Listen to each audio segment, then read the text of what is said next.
নওশাদ সিদ্দিকী একটা সাংবাদিক বৈঠক করে নরেন্দ্র মোদী আর অমিত শাহ বাব্বা পান্ত করেছে, আমি রাজনীতি ছেড়ে দেবো, রাজনীতির আঙিনায় পা রাখবো না। যদি কেউ দেখাতে পারে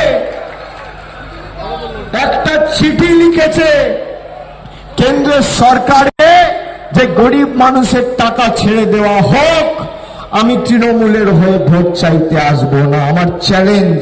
সিপিএম আর আইএসএফ এর জোট হয়েছে, সংখ্যালঘুদের পাকিস্তানি কে বলে? শুভেন্দু অধিকারী, তাই তো?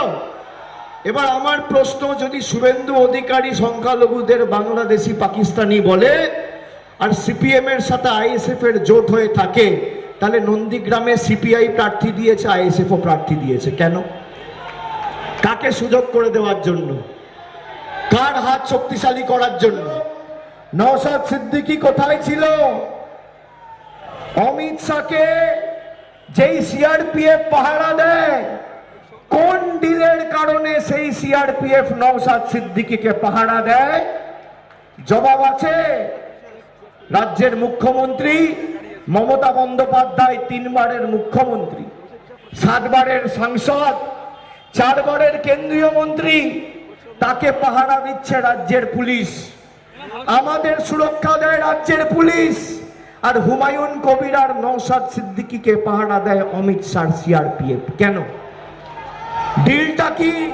1 লক্ষ জব কার্ড হোল্ডারের টাকা নরেন্দ্র মোদী সরকার আটকে রেখেছে। আমাকে যদি কেউ দেখাতে পারে যে গত 5 বছরে গরিব মানুষের বাড়ির টাকা বন্ধ, কেন্দ্র সরকারের প্রকল্প 100 দিনের টাকা বন্ধ, একদিন নওশাদ সিদ্দিকী একটা সাংবাদিক বৈঠক করে নরেন্দ্র মোদী আর অমিত শাহ বাব্বা পান্ত করেছে, আমি রাজনীতি ছেড়ে দেবো, রাজনীতির আঙিনায় পা রাখবো না। যদি কেউ দেখাতে পারে একটা চিঠি লিখেছে কেন্দ্র সরকারে যে গরিব মানুষের টাকা ছেড়ে দেওয়া হোক, আমি তৃণমূলের হয়ে ভোট চাইতে আসবো না। আমার চ্যালেঞ্জ। আমি আপনাদের কথা দিয়ে যাচ্ছি, আপনারা 2024 সালে তৃণমূলকে জিতিয়েছেন তো? গত 2 বছরে 32,000 গরিব মানুষকে বাড়ি দিয়েছে মামাটি মানুষের সরকার। 2 বছর, গত 2 বছরে এখানে ভাঙড় এবং ক্যানিং পশ্চিমে, ভাঙড়ে 21,000, ক্যানিং পূর্বে 15,000 যুবক যুবতী প্রতি মাসে যুব সাথীর টাকা পাচ্ছে।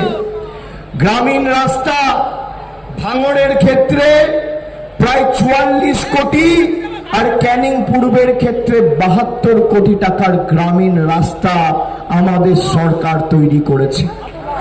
আমার সাথে এই জেলার মায়েদের, ভাইদের, বিশেষ করে যুব সমাজের প্রতিনিধি, তরুণ তুর্কি যুবক ভাইয়েরা যারা আছো, তোমরা আমাদের সহকর্মী। আমি এই জেলার সাংসদ, দক্ষিণ 24 পরগনা আমার কর্মভূমি। দক্ষিণ কলকাতা যদি আমার জন্মভূমি হয়, দক্ষিণ 24 পরগনা আমার কর্মভূমি। আমি ডায়মন্ড হারবার আর ভাঙড়ের মধ্যে কোনো পার্থক্য দেখি না। আমি তোমাদের অনুরোধ করব যে এবার কোন রকম ভাওতাবাজিতে পা দেবে না। এবার উন্নয়নের স্বার্থে শওকত মোল্লাকে ভাঙড় থেকে জেতাতে হবে, আর ভাঙড়ের সার্বিক উন্নয়নের দায়িত্ব আমার। আমি কথা দিয়ে যাচ্ছি, এখানে ধর্মের ভিত্তিতে নয়, কর্মের ভিত্তিতে ভোট হবে। আগামী দিন অন্ন, বস্ত্র, বাসস্থান, শিক্ষা, স্বাস্থ্য, কর্মসংস্থানের ভিত্তিতে ভোট হবে। ছিল নওশাদ সিদ্দিকী কোথায় ছিল? অমিত শাহকে যেই সিআরপিএফ পাহারা দেয়, কোন ডিলের কারণে সেই সিআরপিএফ নওশাদ সিদ্দিকীকে পাহারা দেয়? জবাব আছে।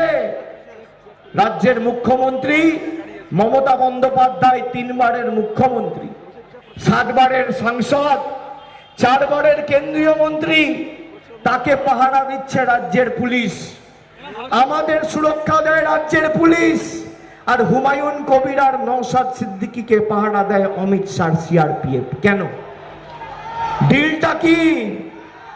সংখ্যালঘু ভাইদের উপর যা অত্যাচার বিজেপি করেছে, যদি এতটুকু মনুষ্যত্ব আর বিবেকবোধ থাকে, ওই সিআরপিএফ এর নিরাপত্তা রক্ষীগুলোকে ছেড়ে ভাঙড়ে ঢোকো। আগামী দিন দরকার হলে রাজ্য সরকার তোমাকে সুরক্ষা দেবে, দায়িত্ব আমি নিচ্ছি। চ্যালেঞ্জ আমার। ডিলটা কি? সাধারণ মানুষ লাইনে, আর অমিত শাহ পুলিশ নওশাদ সিদ্দিকীকে পাহারা দিচ্ছে। ডিলটা কি? আমি আপনাদের আবার একটা উদাহরণ দিচ্ছি। সিপিএম আর আইএসএফ এর জোট হয়েছে, কি হয়েছে কিনা? হয়েছে কিনা? জোরে বলতে হবে, হয়েছে কিনা? হয়েছে। সিপিএম আর আইএসএফ এর জোট হয়েছে। সংখ্যালঘুদের পাকিস্তানি কে বলে? কে বলে? আরো জোরে কে বলে? শুভেন্দু অধিকারী, তাই তো? এবার আমার প্রশ্ন, যদি শুভেন্দু অধিকারী সংখ্যালঘুদের বাংলাদেশি পাকিস্তানি বলে, আর সিপিএম এর সাথে আইএসএফ এর জোট হয়ে থাকে, তাহলে নন্দীগ্রামে সিপিআই প্রার্থী দিয়েছে, আইএসএফ ও প্রার্থী দিয়েছে। কেন? কাকে সুযোগ করে দেওয়ার জন্য? কার হাত শক্তিশালী করার জন্য? কার থেকে টাকা নেওয়া হয়েছে? যদি জোট হয়ে থাকে, কেন সেখানে দুদলই প্রার্থী দেবে? তার মানে কি? সংখ্যালঘু ভোট ভাগ করো আর বিজেপিকে জিততে সুযোগ করে দাও, বিজেপির বিটি। আর আমি যদি মিথ্যে কথা বলি, তোমার সৎ সাহস থাকে আর বুকের পাঁটা থাকে, অন রেকর্ড বলে যাচ্ছি, আমার বিরুদ্ধে মিথ্যে মামলা করে জেলে ঢোকাবে। দেখি কার কত সাহস। আমি আপনাদের কথা দিয়ে যাচ্ছি, যে ভুল ভাঙড়ের মানুষ 2021 সালে করেছিল, তার পুনরাবৃত্তি যেন না হয়। উন্নয়ন থমকে যাবে। শওকত আমাকে বলছে, দাদা অনেক লোকের বাড়ি পাওয়া বাকি আছে। আমি বললাম কত? বলছে 50,000 লোক বাড়ি পাবে। আমি বললাম গত 2 বছরে তৃণমূল জেতার পর 32,000 লোক বাড়ি পেয়েছে। আর আমি আপনাদের কথা দিয়ে যাচ্ছি, শওকত মোল্লাকে জেতান, 3 বছরের মধ্যে 50,000 বাড়ি তৃণমূল কংগ্রেসের সরকার দেবে, আমার গ্যারান্টি। আমি কথা দিয়ে গেলাম, প্রতিজ্ঞা দিয়ে গেলাম, শপথ নিয়ে গেলাম, 50,000 বাড়ি। জয়নগরের যিনি বিধায়ক আছেন বিশ্বনাথ দাস, জিজ্ঞেস করবেন 2 বছরে 73,000 বাড়ি দিয়েছি।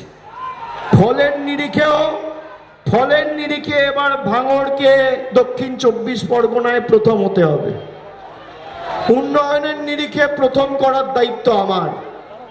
ফলের নিরিখে 1 নম্বর হবে। হবে? পিছনে যারা আছে হাত তুলে বলো হবে। যারা আমাদের বাংলাদেশি বলেছে তাদের উচিত শিক্ষা দেওয়া হবে। আপনি বলুন তো, বাঙালিকে যখন অত্যাচার করে ফোন করে খবর নিয়েছে আইএসএফ, একটা ফোন করে খবর নিয়েছে নওশাদ সিদ্দিকীর দল, হ্যাঁ, জোট হওয়ার পরেও যারা নন্দীগ্রামে আলাদা প্রার্থী দেয় টাকা নিয়ে। আচ্ছা, সিম্বলটা কি? আমাদের যেমন জোড়া ফুল, ওদের সিম্বল খাম। খামে কি যায়? খামে কি যায়? খামে কি যায়? তা খামে করে টাকা গেছিল বলেই কি নন্দীগ্রামে প্রার্থী নওশাদ বাবু? কি আমি ঠিক বলছি না ভুল? ঠিক বলছি না ভুল?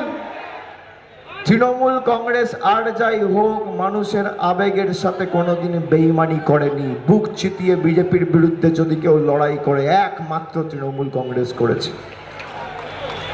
হুমায়ুন কবির বলছে 1000 কোটি টাকা আমাকে বিজেপি দেবে, আমি সব ভোট ভাগ করে দেবো। দেখেছেন সে ভিডিও? দেখেছেন?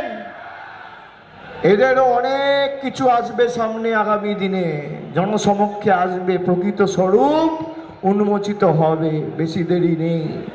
মানুষকে বলবো ভুল পথে যাবে না, তৃণমূল কংগ্রেসের পাশে থাকো।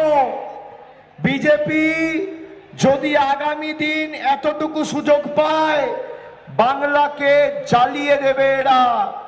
আজকে তো লাইনে দাঁড় করাচ্ছে, কালকে বলবে বাড়ি থেকে বেরোলে বিজেপির পারমিশন নিয়ে বেরোতে হবে। আমি আপনাদের কথা দিয়ে যাচ্ছি, যারা ভোটার কার্ড নিয়ে চিন্তায় আছেন, সব নথি থাকার পরেও যে ভোটার কার্ডে আমার নাম, ভোটার তালিকায় আমার নাম উঠবে কিনা, আমি কথা দিয়ে যাচ্ছি তৃণমূলের সরকার চতুর্থবার 4 মে তৈরি হবে, 1 মাসের মধ্যে ভোটার তালিকায় আপনাদের সকলের নাম উঠবে। আমাদের শপথ, আপনারা নিশ্চিন্তে থাকুন। আগামী 29 তারিখ গরম বেশি পড়লেও, ঝড় জল বৃষ্টি হলেও লাইনে দাঁড়িয়ে ভোটটা দিতে হবে। জোড়া ফুলে ভোট মানে বিজেপি, বাংলা বিরোধী আর জমিদারদের জামানত বাজেয়াপ্ত। এবার 31-0 তৃণমূলের পক্ষে হতে হবে, আর সেটা তখনই সম্ভব যখন ভাঙড়ে তৃণমূল কংগ্রেস বিপুল ব্যবধানে জিতবে। 87,000-এর বেশি ব্যবধান এবার টপকাতে হবে। টপকাবে? কত ভোটে জিতবে?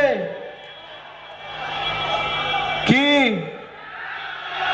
সামনে যারা আছেন মায়েরা, যতদিন মমতা বন্দ্যোপাধ্যায় সরকার, তৃণমূলের সরকার আছে, আপনারা আজীবন লক্ষ্মীর ভান্ডার পাবেন। বিজেপির ক্ষমতা নেই আপনার লক্ষ্মীর ভান্ডার বন্ধ করার। আমরা কথা দিয়ে যাচ্ছি, নিশ্চিন্তে থাকুন, নিশ্চিন্তে থাকুন। আমাদের যারা ব্যঙ্গ বিদ্রুপ করেছিল, প্রথম দফায় গণতান্ত্রিক ভাবে